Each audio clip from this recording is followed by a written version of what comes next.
Olá! Hoje vamos mergulhar num dos ativos mais valiosos de qualquer empresa, o nome. O que faz um nome de marca ser, assim, genial?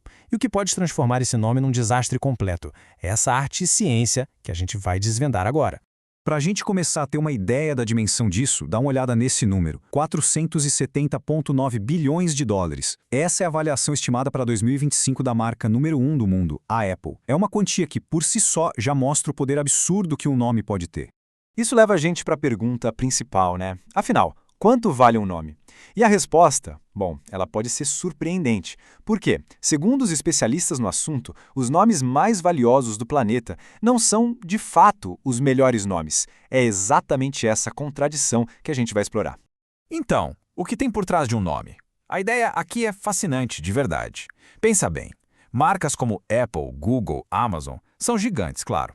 Mas os especialistas em criação de nomes, em naming, não acham que esses nomes são assim revolucionários. O sucesso dessas empresas veio, na maioria das vezes, de produtos fantásticos e um marketing muito forte. Não necessariamente de uma sacada genial no nome logo de cara. Para entender isso melhor, vamos fazer uma coisa, vamos decodificar essas gigantes. A gente vai dar uma olhada nas origens, que muitas vezes são bem simples, às vezes até acidentais, e olha, tem umas histórias bem curiosas vindo por aí.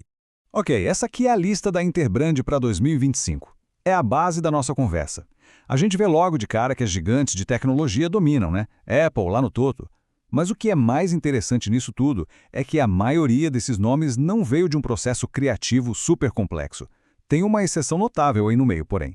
E a exceção é a Apple. O que é genial aqui é o contraste. Pensa na época. O mundo da tecnologia era dominado por nomes frios, cheios de siglas, tipo IBM, DEC, Compaq.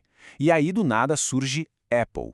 Maçã era uma coisa orgânica, simples, totalmente inesperada. Conseguiu se destacar na hora e deu uma cara mais humana para a tecnologia.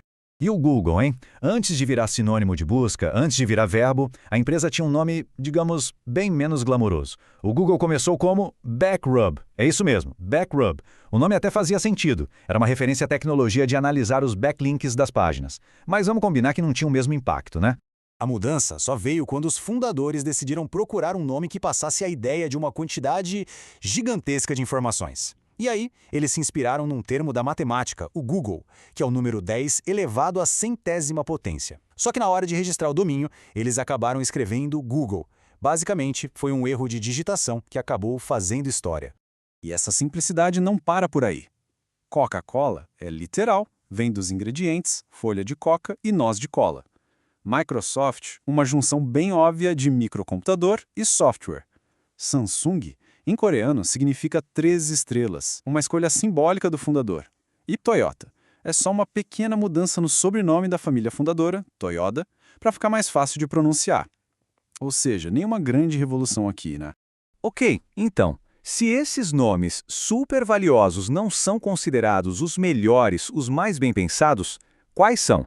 Bom, agora a gente vai entrar no que os especialistas consideram o verdadeiro hall da fama dos nomes de marca. Olha só essa lista. Nike, FedEx, Caterpillar, esses são alguns dos nomes que sempre aparecem como exemplos de estratégia de naming brilhante. Cada um deles consegue contar uma história super poderosa de um jeito incrivelmente curto e direto.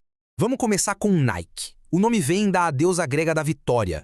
Pensa só, é curto, é forte e na hora já remete à ideia de triunfo, de superação. É a combinação perfeita de som e significado para uma marca esportiva. Funciona em qualquer língua e é super inspirador. O caso da FedEx é pura genialidade estratégica. Eles começaram como Federal Express. Esse nome passava uma imagem de credibilidade, de autoridade, sabe? Coisa séria. Mas com o tempo, a abreviação FedEx pegou, virou um apelido. E eles foram espertos, adotaram oficialmente. Ficou muito mais fácil de usar no mundo todo, sem o peso da palavra Federal, que pode ter outras conotações fora dos Estados Unidos. E Caterpillar? É um exemplo perfeito de como os opostos podem funcionar. É um oxímoro. O nome significa lagarta, uma coisa leve, quase delicada. E eles usam esse nome para quê? Para máquinas de construção gigantes, amarelas, super pesadas. É essa imagem mental do movimento da lagarta, da esteira da máquina, que cria uma conexão totalmente inesperada e que fica na cabeça. Essa genialidade, essa capacidade de criar uma conexão que fica na memória, que separa os grandes nomes dos outros. Mas, e quando essa conexão falha? Aí o resultado pode ser um desastre. Vamos dar uma olhada no outro lado da moeda, porque como em tudo na vida, a gente aprende muito com os erros. E acredite, quando o assunto é nome de marca, até empresas bilionárias cometem erros espetaculares. Um exemplo disso é a Veolia. O nome vem de uma figura da mitologia grega que quase ninguém conhece. É super difícil de pronunciar e de escrever fora da Europa. Na prática, o nome não diz nada sobre o que a empresa faz e para muita gente soa meio sem graça, sabe? Não conecta. Ah, e aqui temos um clássico. Lembra quando a Kraft se dividiu? A parte global de salgadinhos e doces precisava de um nome novo. O resultado? Mondelez. O comunicado oficial até tenta explicar a lógica, né? Monde de mundo, Delez de delicioso, mas a execução, bom, não foi das melhores. A crítica de muita gente na época foi exatamente essa. Mondelez soa como o nome de uma delicatessen de bairro, uma lojinha charmosa, não como uma empresa global de snacks, uma potência mundial. O nome simplesmente não consegue passar a escala, o tamanho da empresa. E essa moda de nomes corporativos meio estranhos, meio inventados, continua. A gente tem exemplos como Ingredion e AbbVie. São nomes que, segundo os especialistas, parecem ter saído de uma reunião de comitê, sabe? Acabam perdendo toda a emoção, toda a conexão no meio do caminho. Então, depois de olhar os acertos e os erros, o que a gente aprende com tudo isso? Dá para resumir tudo num tipo de manual com os princípios essenciais para criar um bom nome? Baseado nas ideias de um consultor chamado Neil M. Brown.